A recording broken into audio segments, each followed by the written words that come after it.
everyone, and welcome to our Leadership and Awareness series. Today, we are addressing a topic that is often overlooked until it becomes urgent: legal awareness for women before a crisis hits. To guide us through this important conversation, we are joined by Ms. Kiran Thakur, an advocate, legal consultant, and legal counselor, and also the founder and director of Navridi Welfare Foundation. Ms. Thakur began her legal journey under the mentorship of her father and senior, an experience that gave her a strong foundation. However, early in her career, she recognized the importance of building her own identity, which led her to pursue advanced studies in human rights, cyber law and security, criminology, and forensic science. Driven by a strong sense of responsibility towards awareness and prevention, she launched the initiative Dira, the Undistracted Mind, and later founded Navridi Welfare Foundation, focusing on legal awareness and livelihood generation. What began as a legal career has now evolved into a mission to combine law, counseling, and social impact to empower individuals before crises arise. Thank you so much for joining us today, Ms. Kiran. Thank you so much for having me here. Kiran, my very first question to you is, many women tend to seek legal help only after a situation escalates. From your experience, what are some early warning signs in a relationship that should never be ignored? I think the very first warning sign that a woman shouldn't ignore is controlling behavior. Not even after marriage, but in fact before marriage also, when the parties are into knowing each other, or maybe in the courtship period, or maybe when they've just started knowing each other, their families have just met. So if the other partner, male or especially the male partner, if he has that sort of a controlling behavior, including families, like you cannot do the job, like you cannot wear this kind of a uniform, or maybe you'll have to contribute this much or this much amount to the family, or you cannot go out with your friends, and this kind of controlling behavior is the very early sign a woman should understand, and which women, especially in love marriage cases, they usually ignore. They feel that their partner is trying to be really lovable or caring or understanding towards them, and they're trying to protect them, but that is not the case. तो ऐसी situation में कोशिश करनी चाहिए कि वो ज्यादा controlling behaviour अगर पार्टनर का है तो उसके ऊपर वो ध्यान दे. The other is isolation. Isolation is like there are many partners who don't like their female partners going out and meeting their friends. तो अगर आपके पार्टनर कोशिश करते हैं कि वो आपको बाहर ना जाने दें, आपके फ्रेंड से ना मिलने दे, इनफैक्ट फैमिली से ना मिलने दे, whenever they have that sort of a narcissist mindset, and they are in that a zone where they feel that their female partner or their wife or their fiance is going to tell everything to their family, वो रोकते हैं कि वो अपने family से बात ना करें. So isolation is the second aspect. And then verbal humiliation. There are very certain in the communication, there are small things that need to be noticed, like, oh, your dad doesn't do anything, your dad is just like that, oh, he's a Hitler kind of a person. अरे तुम्हारी माँ को कुछ समझ में नहीं आता है, your mother didn't know how to take care of this particular aspect or not. These kind of verbal humiliations are early signs to understand, especially when your partner is verbally abusing your parents. Now that is very important, and women takes it as normal, but the vice versa. If a woman does that to a man's parents, the situation becomes even more serious, that she may be asked to even leave the matrimonial house. But a woman always ignores this aspect कि अगर मेरे parents का थोड़ा बहुत उन्होंने कुछ बोल दिया तो उसके मम्मी पापा ही तो है ना, so it doesn't matter. So that is one aspect. And Financial abuse and control, that is very important. So the male partner or the husband actually eventually tries to control the finances. Okay, joint account mein zabardasti paisa dalna hai, we need to have a joint account. Okay, I'll use this part of your salary for our household purposes, and I will save my money. So he's basically trying to save his money and using the entire amount, the salary or the wages of the female partner. So these are some signs that a woman need to take care of in the beginning of the relationship. Nice, Kiran. Kiran, under the Protection of Women from Domestic Violence Act 2005, what are some protections available for women that most people are unaware of? Because, even though we are talking about women all across the board, right? It's not just the women in corporate. Even when women are working in high positions, they usually are not Yes. aware of their rights. So, what are the things that they should be Yes. aware under this particular act, Kiran? Yes, there are basically 6 big rights or remedies, we are going to say, that are available to the woman. And before I mention them, it is important to understand that the Protection of Women from Domestic Violence Act, this act, it was enacted in 2005. So this is a quasi criminal law. Quasi criminal means it is half civil and it is half criminal. The proceedings of this act, the cases are taken up in the morning during the criminal proceedings only, but the reliefs that are provided under the act are immediate in nature, and they are considered as civil relief. So that is why we call it quasi criminal. And the another reason why we call it quasi criminal, because you cannot have direct arrests in under this act, even though the criminal procedure is applicable over it. So there are majorly 6 protections provided, in fact 7, but the 7 is an after effect, I will tell you. Number 1 is Section 17 Domestic Violence Act that talks about the right to live in shared household. जो ससुराल वाला घर है उसमें रहने का महिला को पूरा अधिकार होता है, और उससे उस घर से, ससुराल वाले घर से महिला को नहीं निकाला जा सकता है, बहू को, पत्नी को नहीं निकाला जा सकता है. That is number 1. Number 2 is Section 18, that is protection order. If a woman feels, if she is facing domestic violence and if she feels कि उसके साथ कुछ गलत हो रहा है, and if she is filing a complaint under Domestic Violence Act before the magistrate, she can ask for protection that me and my child, if she has a child also, if that is the child is also a party under 18 years old, under 18 years, that means the child needs to be a minor. तो अगर बच्चा और माँ उनको protection की आवश्यकता है तो प्रोटेक्शन भी कोर्ट उनको प्रोवाइड करता है. And the 7th remedy that I was talking about is linked to Section 18. If protection order under Section 18, protection order is granted in the favor of the complainant, the victim, and if that is breached by the other party, then Section 31 of Domestic Violence Act says that he or that's other party, male or female, the respondent will have to face 1 year jail under Section 31 of Domestic Violence Act. Now the third important remedy available is Section 19, that is residence order. So now the court used that logic that if there is a situation where a woman is not able to live in the shared household, in the matrimonial household, because of protection reasons, security reasons, then alternative accommodation can be provided to the woman.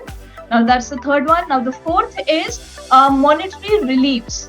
So maintenance can be granted under under Section 20 of Domestic Violence Act, that is monetary relief.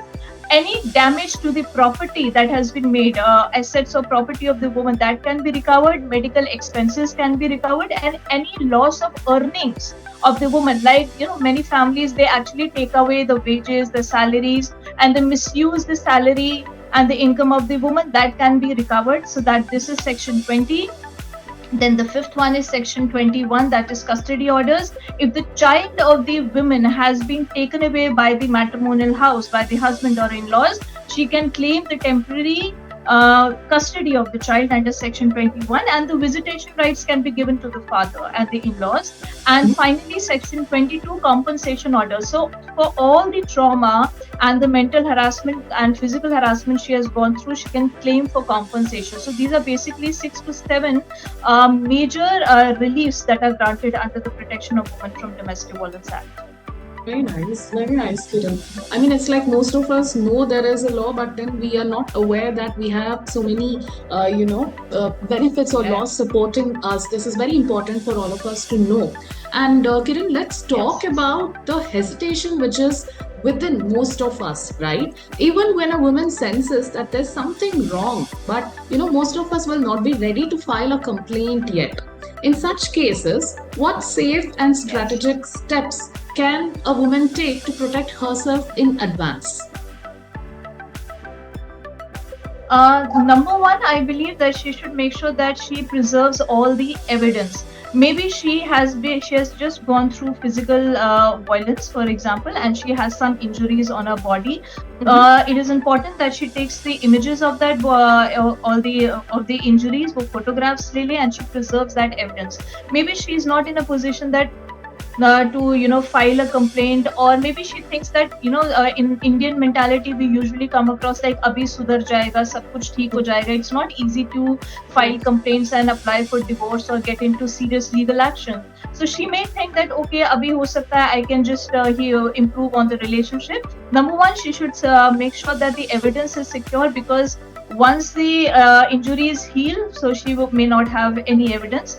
If possible, उनको कोशिश करना चाहिए कि वो कैसे भी करके MLC बनवा ले. MLC is medical legal report, MS certificate that is provided by the medical practitioner.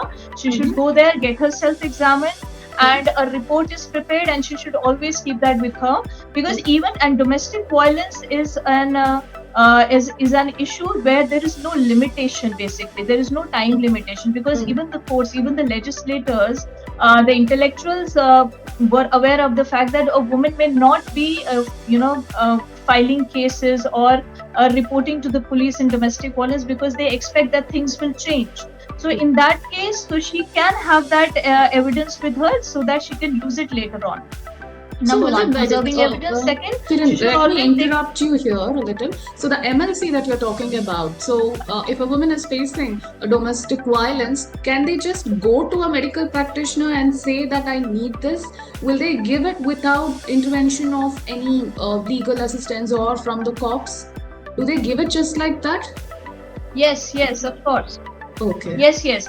Yeah, either you go to there are two roads to it, or two paths to it. Either you go to the police or the woman's cell, for that matter, and they will refer the victim to the medical practitioner, in the concerned area. They will one Havaldar or a female officer is going to accompany to her to the medical officer. The MLC is going to be done, completed, where all the examination will be done, and the MLC will be created. Either all it this can be without done a formal legal complaint, directly, or all this without a formal no, it's not. It's because the very first thing is that you just need to get immediately you need to get your MLC done. You can even directly go to the medical practitioner and get an MLC done. And they will themselves report to the concerned police, the local jurisdiction of the police station of the local jurisdiction, and inform them. And they will actually create the MLC, and they will send the victim to the police station. So either ways it can happen. Okay. Kiran, my next question to you is, if a working woman is facing domestic violence, what responsibility does an organization or HR department of that particular organization have in supporting her? Okay. Number one, Priyanka, it's very important for the HR or the office environment to be very cooperative and supportive to the to all the employees, for that matter, so that at least that woman can speak up and come up to the HR or the employer and tell him or her, for that matter, about the problems that she's facing. Why? Because whatever she is facing at her place, it will definitely have some impact on the working environment. She may not be able to cope up with the pressure of work or anything like that. So number one, there needs to be a good working environment. Number two, the HR can provide counseling services to the victim if there is, and I believe that there needs to be, I think every organization today has a counselor, and they can refer the victim or the employee to the counselor. Number three, वो कोशिश कर सकते हैं to protect the employee from any intimidation or threat or presence of that abuser in the office premises.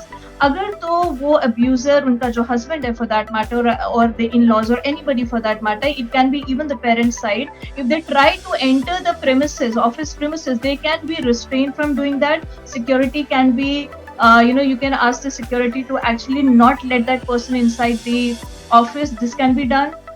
Fourth, you can immediately call the police.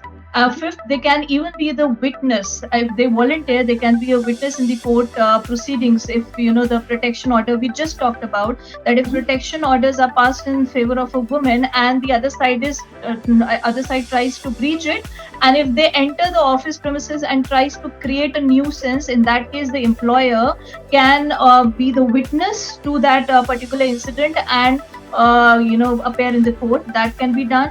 And they can actually do small changes in the working environment, जैसे कि काम का burden थोड़ा कम कर दिया.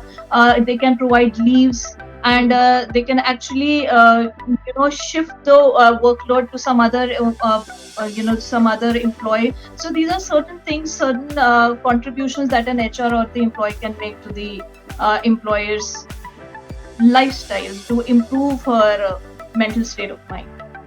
Yes.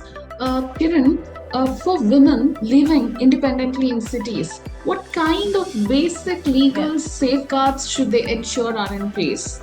Because we see many of us are living in cities, and usually it's like, most of them belong to tier 2, tier 3 cities, but they come down to metropolitan cities to work. So in such a scenario, and we see many cases wherein there are a lot of issues in the PGs, or they are facing harassment or their way to work or at work. So what are the basic safeguards that a woman should be aware of or should ensure is in place?